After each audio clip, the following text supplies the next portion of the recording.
नाज़रीन, इस वक्त आप स्क्रीन पर देख रहे हैं अल्लामा अब्दुल अज़ीज़ साहब 5 साल के लिए नाज़िम आला बन गए हैं। हाफ़िज़ अब्दुल करीम साहब हलफ़ ले रहे हैं और ये वो वाहिद शख्सियत है जो कारकुन से लेकर नाज़िम आला तक इनकी ज़िंदगी भरी हुई है। हमेशा मरकज़ी जमीयत के साथ रहे हैं। इनके मद्दे मुकाबले कारी सोहैब अहमद मीर मोहम्मदी हाफ़िज़हुल्लाह थे।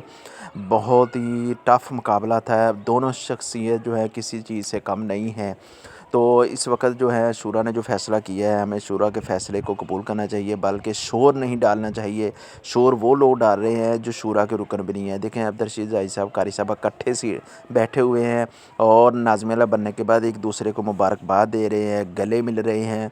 तो बहुत ही अच्छा ये फ़ैसला हुआ है।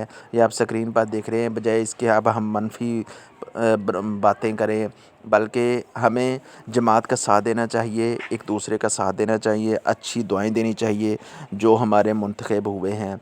तो अल्लाह से दुआ है अल्लाह रब्बुल इज़्ज़त हमें सही मानों में इन कायदीन की फरमाबरदारी, उनके हुक्मों की पाबंदी और जमात की ख़िलाफ़ वर्जी जो लोग करते हैं, हमें ऐसा नहीं करना चाहिए। एक अच्छा फ़ैसले के बाद हमें आमीन कहना चाहिए। इस वक्त आप स्क्रीन पर देख रहे हैं कारी साहब अल्लामा अब्दुल अज़ीज़ साहब एक दूसरे को मुबारकबाद दे रहे हैं।